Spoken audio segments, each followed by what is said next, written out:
नमस्कार दोस्तों, स्वागत है आज की इस वीडियो में। दोस्तों आज की इस वीडियो में बात करेंगे जो अनुकंपा नियुक्ति होता है उसके देने के लिए कुछ आधार होते हैं, कुछ प्रिंसिपल रूल हैं, तकरीबन 26 रूल हैं जिनके बारे में हम बात करेंगे आज की इस वीडियो में। और दोस्तों इस रूल के बारे में माने सुप्रीम कोर्ट द्वारा डिसाइड किया गया है।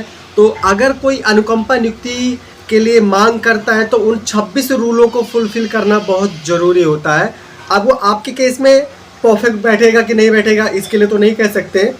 तो वीडियो शुरू करते हैं और आप लोग को बताना चाहूँगा, जैसे कि आप लोग देख रहे हैं आज इस मेरे स्टूडियो में, चूँकि स्टूडियो का रेनोवेशन हो रहा है तो आप जैसा कि देख रहे हैं दाएं बाएं बड़ी सारी उल्टी पुल्टी चीज़ें पड़ी है। तो अपने टॉपिक पर आते हैं, वीडियो शुरू करते हैं। दोस्तों माने सुप्रीम कोर्ट द्वारा जो डिसाइड किया 26 रूल, जो अलग अलग 26 रूल अलग अलग जजमेंट में डिसाइड किया गया। उसके बाद में उन सभी जजमेंट को एक बार हम जानेंगे किस जजमेंट में क्या रूल बनाया गया है, और उसके माध्यम से 26 रूल है। जब आप अनुकंपा नियुक्ति की को लेकर सोचते हैं या लेने के बारे में सोचते हैं तो इन 26 रूलों के बारे में जानना बहुत ज़रूरी है। जो पहला रूल है, अनुकंपा नियुक्ति के आधार पर या अनुकंपा के आधार पर नियुक्ति जो मानवीय आधार पर दी जाती है, सार्वजनिक रोजगार के मामले में समानता के नियम का अपवाद है। ठीक है, ये क्या है? समानता का जो नियम होता है, नियम का क्या है? अपवाद है। और एक स्टेट बैंक ऑफ इंडिया बनाम अंजू जैन 2008 का जजमेंट है। तो इस जजमेंट में हमारे सुप्रीम कोर्ट द्वारा कहा गया था। जो दूसरा नियम है वो ये है, एक जजमेंट है हरियाणा राज्य विद्युत बोर्ड बनाम कृष्णा देवी 2002 का जजमेंट है। इसमें कहा गया था नियमों या निर्देशों के अभाव में अनुकंपा नियुक्ति नहीं दी जा सकती है। यानी कि मतलब ये हो गया कि जो नियम है और जो निर्देश है उनके अभाव में, मतलब उनको हम साइड करके, उनको बाईपास करके अनुकंपा नियुक्ति नहीं दी जा सकती है। ये हरियाणा राज्य विद्युत बोर्ड बनाम कृष्णा देवी का जो जजमेंट है, इसमें हमारे सुप्रीम कोर्ट द्वारा कहा गया था। इस जजमेंट में ये 2002 का जजमेंट है। जो तीसरा रूल नंबर 3 है वो है, अनुकंपा नियुक्ति आमतौर पर 2 आकस्मिकताओं में दी जाती है जिन्हें समान नियम के अपवाद के रूप में बनाया गया है। सेवा के दौरान कमाने वाले सदस्य की मृत्यु हो जाए या चिकित्सा अक्षमता के कारण परिवार में अचानक आने वाले संकट से निपटने के लिए अनुकंपा नियुक्ति दी जाती है। और जो अनुकंपा नियुक्ति देने का जो उद्देश्य है, अब इन दोनों उद्देश्यों का जो अनुकंपा नियुक्ति की मांग करते हैं या इच्छा रखते हैं कि मुझे अनुकंपा नियुक्ति चाहिए, उनको इन दोनों जो तीसरा रूल नंबर 3 है, 3 के 2 शर्त हैं, इन दोनों शर्तों को फुलफिल करना होगा। पहली जो शर्त है वो क्या है, घर का जो कमाने वाला मुखिया होता है उसकी डेथ हो जाती है या फिर चिकित्सा या दवा करवाने में क्या होता है, असमर्थ होता है, तो वहाँ पे अनुकंपा नियुक्ति दी जाती है। तो इन 2 शर्तों को जरूर फुलफिल करना होगा जो नियम नंबर 3 है। और इसको कहा गया था शिव मूर्ति बनाम भारत संघ 2008 का जजमेंट है, माने सुप्रीम कोर्ट का।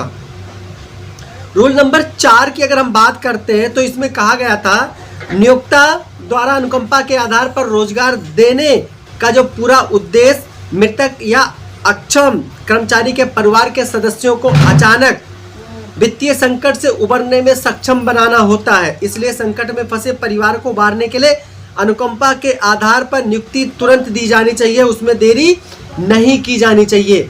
ऐसा नहीं है कि जब जो मृतक होता है, उसके मृतक की जब डेथ होती है उसको काफ़ी लंबे समय बाद उसके घर वालों को अनुकंपा नियुक्ति दी जाती है तो उसको परफेक्ट नहीं माना जाएगा, क्योंकि जो अनुकंपा नियुक्ति का जो उद्देश्य है वहाँ ऐसे कंडीशन में अगर लेट होता है तो फुलफिल कभी नहीं हो सकता है। काफ़ी लोगों का सवाल होता है अनुकंपा नियुक्ति के लिमिटेशन को लेकर, टाइम लिमिटेशन को लेकर। तो आप लोग इस चीज़ को समझ लीजिए, रूल नंबर 4 में बताया गया है जो प्रिंसिपल रूल है, जो सिद्धांत है, मेन सिद्धांत 26 सिद्धांत है, उसमें से चौथे सिद्धांत में बताया गया है कि जो अनुकंपा नियुक्ति का जो उद्देश्य होता है, जो मृतक कर्मचारी होता है, जो परिवार का एक कमाने वाला व्यक्ति होता है, उसकी जब सदस्य की मृत्यु हो जाती है तो उनके परिवार को आर्थिक संकट में से उबारने के लिए अनुकंपा नियुक्ति देने का उद्देश्य होता है। और ये अनुकंपा नियुक्ति तुरंत दी जानी चाहिए, ना कि 10 साल बाद दी जानी चाहिए, क्योंकि अनुकंपा नियुक्ति देने का जो उद्देश्य होता है मृतक के परिवार को जो आर्थिक संकट होता है उससे उबारने का होता है। ये एक सुषमा गोसाई बनाम भारत संघ का जजमेंट है जो 1989 का है, जो हमारे सुप्रीम कोर्ट द्वारा दिया गया था। रूल नंबर 5 देखते हैं। चूंकि अनुकंपा नियुक्ति के आधार पर नियुक्ति से संबंधित या नियुक्ति से संबंधित नियम साइड डोर एंट्री की अनुमति देते हैं, इसलिए इसकी सख्त व्याख्या की जानी चाहिए। जो क्या करते हैं, साइड डोर एंट्री देते हैं, लेकिन इसकी सख्त व्याख्या की जानी चाहिए। एक जजमेंट है उत्तरांचल जल संस्थान बनाम लक्ष्मी देवी, 2009 का जजमेंट है। छठवां जो रूल है उसमें यह कहा गया था अनुकंपा नियुक्ति एक रियायत है ना कि अधिकार। मतलब कोई ये नहीं कह सकता अनुकंपा नियुक्ति मेरा अधिकार है, एक रियायत है जो डिपेंड करता है कि देना है कि नहीं देना है। वो मृतक के कर्मचारी जो होते हैं उनके आर्थिक संकट को देखते हुए, उनकी आर्थिक सुरक्षा को देखते हुए डिसाइड किया जाता है, ये अधिकार नहीं है। तो नियमों में निर्धारित मानदंड सभी उम्मीदवारों द्वारा संतुष्ट होने चाहिए। मतलब जितने भी उम्मीदवार हैं, रूल नंबर जो 6 है, जो प्रिंसिपल सिद्धांत 6 है, उसमें बताया गया जितने भी उम्मीदवार होते हैं, जो अनुकंपा नियुक्ति का जो नियम होता है उन सभी नियमों के जो मानदंड होते हैं उनको फुलफिल करना बहुत जरूरी होता है। सेल बनाम मधुसूदन दास 2008 का जजमेंट है जिसमें ये बताया गया था। 7वां रूल नंबर है कोई भी व्यक्ति उत्तराधिकार के माध्यम से अनुकंपा नियुक्ति का दावा नहीं कर सकता। कोई भी व्यक्ति है वो ये नहीं कह सकता मैं इनका उत्तराधिकारी हूँ, मृतक के मरने के बाद में मृतक का मैं उत्तराधिकारी हूँ तो मुझे अनुकंपा नियुक्ति मिलनी चाहिए, ऐसा कोई भी नहीं कह सकता। एक जजमेंट है छत्तीसगढ़ राज्य बनाम धीरजो कुमार सेंगर, 2009 का जजमेंट है। रूल नंबर 7 में ऐसा बताया गया है। रूल नंबर 8 देखते हैं। केवल वंशानुक्रम के आधार पर नियुक्ति हमारी संवैधानिक योजना के प्रतिकूल है और अपवाद होने के कारण इस योजना को सख्ती से समझना या समझा जाना चाहिए। केवल उस उद्देश्य तक सीमित रखा जाना चाहिए जिसे वह प्राप्त करना चाहते हैं। ये चीज़ ध्यान रखिए। भवानी प्रसाद सोनकर बनाम भारत संघ 2011 का ये जजमेंट है जिसमें इस चीज़ पर फोकस किया गया था। रूल नंबर 9 की अगर हम बात करते हैं तो संबंधित कर्मचारी परिवार एकमात्र कमाने वाला की मृत्यु, चिकित्सीय अक्षमता की स्थिति में कोई भी अनुकंपा नियुक्ति का दावा नहीं कर सकता है, जैसे कि एक निहित अधिकार हो, और मृतक के परिवार की वित्तीय स्थिति पर विचार किए बिना कोई भी नियुक्ति कानून के रूप में अनिवार्य या अस्वीकार होगी।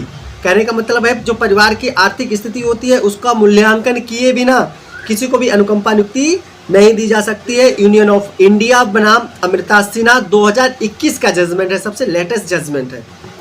तो ये रूल नंबर 9 है जिसमें इस चीज़ पर फोकस किया गया था।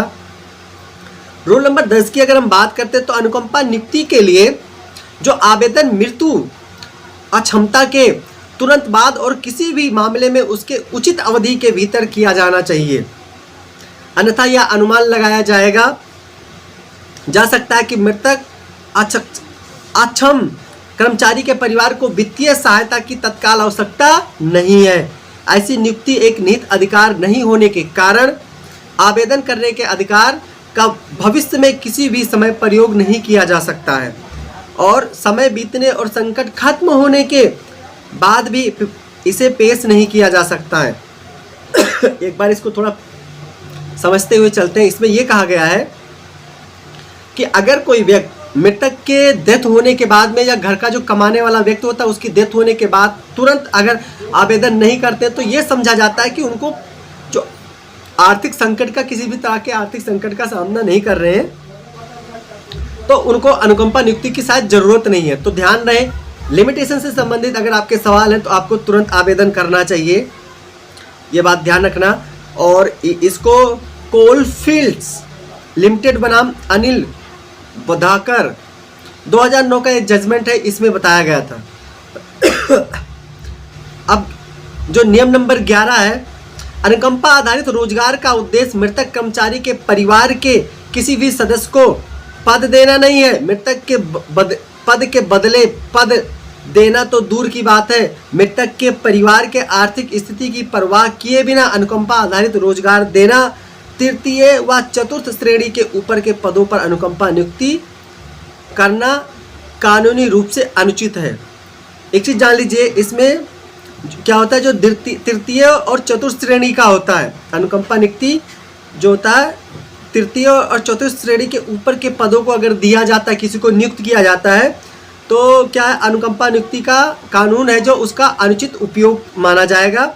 ये उमेश कुमार नागपाल बनाम हरियाणा राज्य 1994 का जजमेंट है।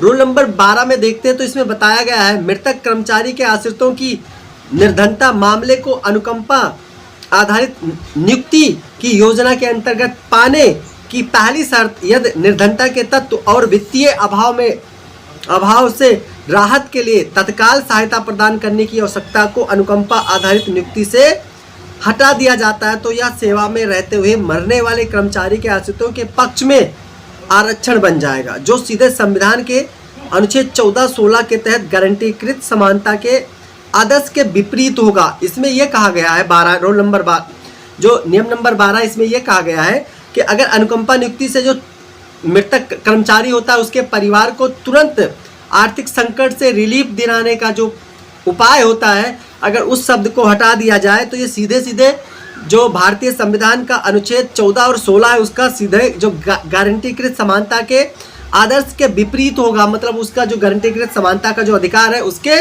विपरीत होगा। भारत संघ बनाम बी किशोर 2011 के जजमेंट में माने सुप्रीम कोर्ट द्वारा कहा गया था। रूल नंबर 13, नियम नंबर 13 की बात करते हैं। अनुकंपा नियुक्ति का विचार अंतहीन अनुकंपा प्रदान करना नहीं है। ये एक जजमेंट है कर्मिक, आईजी कर्मिक बनाम प्रहलाद मणि त्रिपाठी 2007 का जजमेंट है, जिसमें कहा गया था 14 रूल नंबर 14 की अगर बात करते हैं तो यह संतुष्ट की परिवार के सभी सदस्य वित्तीय संकट का सामना कर रहे हैं और अनुकंपा के आधार पर नियुक्ति उन्हें इस तरह के संकट से उबरने में मदद कर सकती है, पर्याप्त नहीं है। आश्रित को ऐसी नियुक्ति के लिए पात्रता मानदंड को पूरा करना जरूरी है।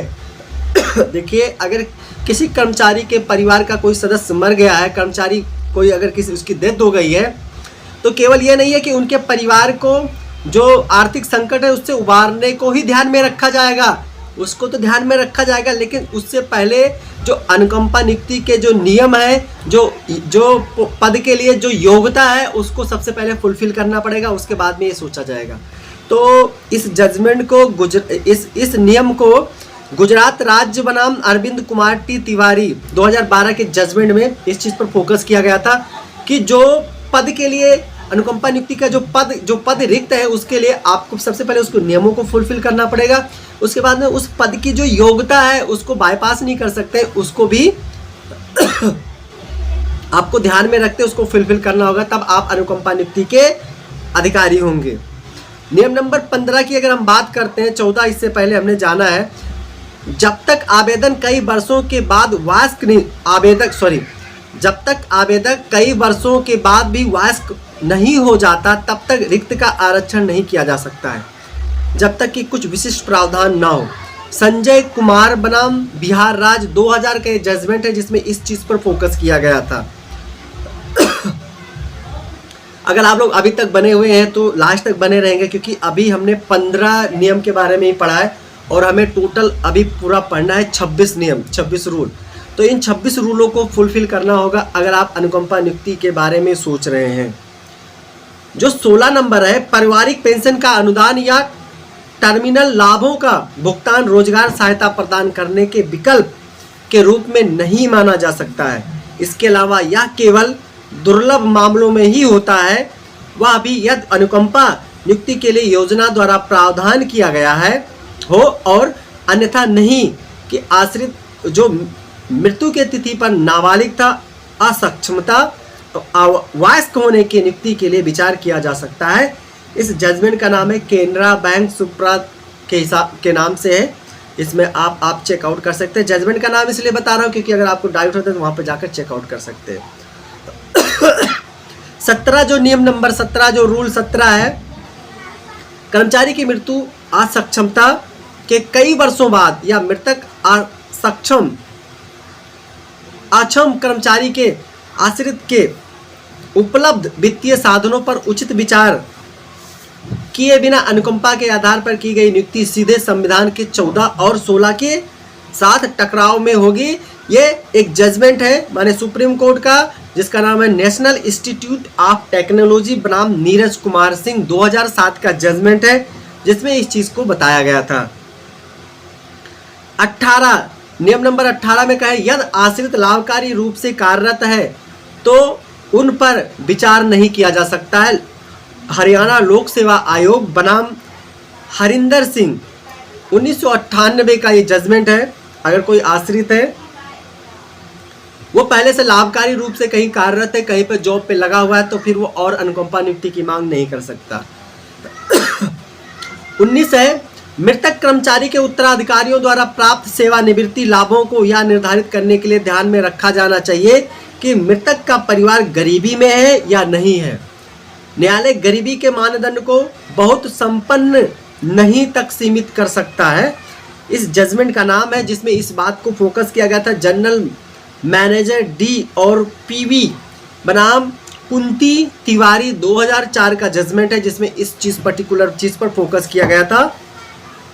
इसके बाद में नियम नंबर 20 है, यानी जो प्रिंसिपल सिद्धांत है 20 में बताया गया है कि कथित रूप से संकट या दरिद्रता में मृत कर्मचारी के परिवार की वित्तीय स्थिति का मूल्यांकन किया जाना चाहिए, अन्यथा योजना का उद्देश्य जो होता है वो विफल हो जाएगा।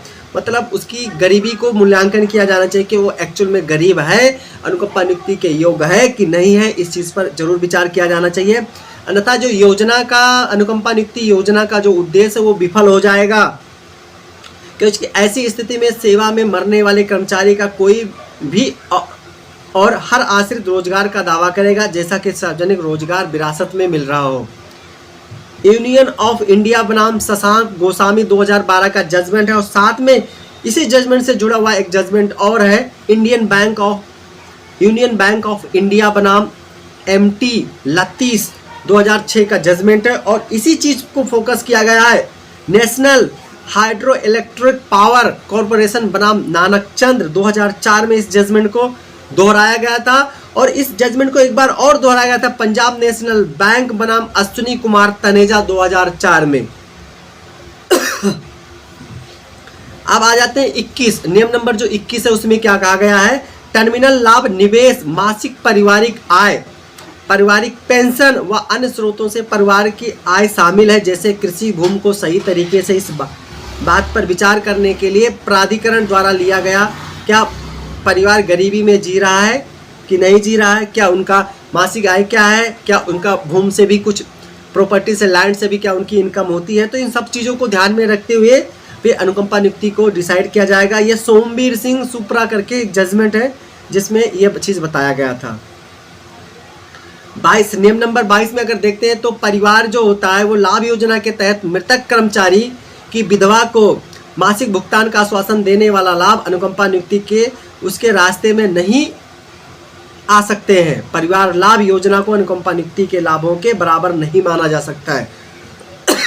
जैसे जो उसमें कुछ पैसे भी मिलते हैं तो उस पैसे को अनुकंपा नियुक्ति के बराबर नहीं जोड़ा जा सकता है। इस जजमेंट में बताया गया था 2000 का जजमेंट है, 2000 में आया था। बलबीर कौर बनाम सेल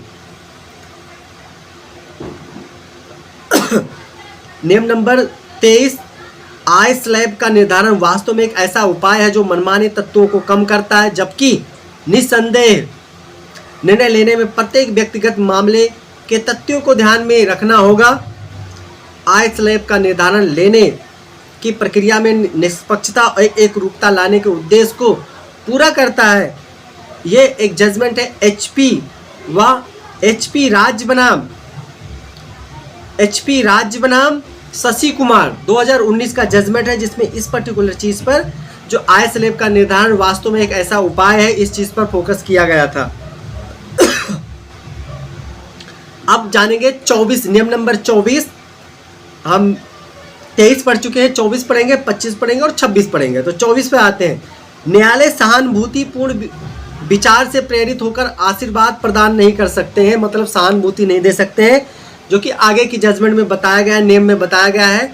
जो उम्मीदवारी के लिए जो योग्यता है उसको फुलफिल करना पड़ेगा, और जो अनुकंपा नियुक्ति का नियम है उसको भी फुलफिल करना पड़ेगा, तो आप अनुकंपा नियुक्ति की मांग कर सकते हैं। सहानुभूति वाला व्यवस्था इसमें नहीं रहेगा। इस जजमेंट का नाम है भारतीय जीवन बीमा निगम यानी LIC बना आशा रामचंद्र अंबेकर 1994 का जजमेंट है। जो 25 नियम नंबर 25 है, न्यायालय वैधानिक विनियमों निर्देशों के अलावा अनुकंपा नियुक्ति की अनुमति नहीं दे सकता है। उम्मीदवार की कठिनाई उसे ऐसे विनियमों निर्देशों के अलावा नियुक्ति का हकदार नहीं बनाती है। इस जजमेंट का नाम है SBI बनाम जसपाल कौर 2007 का जजमेंट है।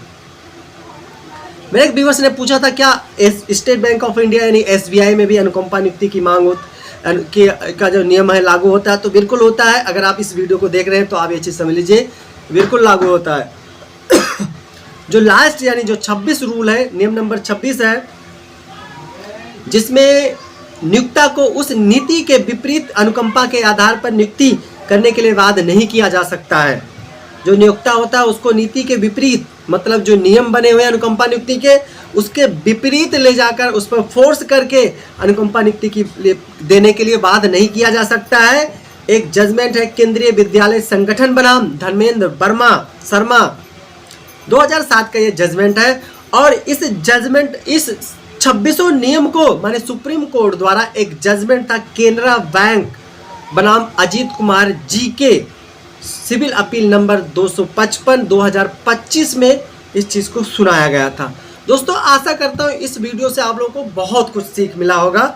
काफ़ी मेहनत करके इस वीडियो को बनाया गया है, एक एक जजमेंट को अलग अलग से बटोरा गया है, और आशा करता हूँ ये जजमेंट आप सभी लोगों के लिए बहुत ही यूजेबल रहा होगा। अगर आपका कोई अनुकंपा नियुक्ति से कोई सवाल है तो कमेंट करके पूछ सकते हैं।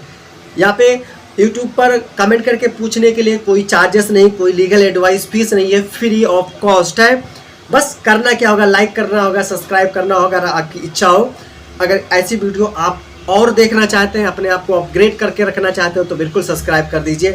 किसी और के काम आ सकता है तो शेयर कर दीजिए। मिलता है नई वीडियो में। बहुत बहुत धन्यवाद।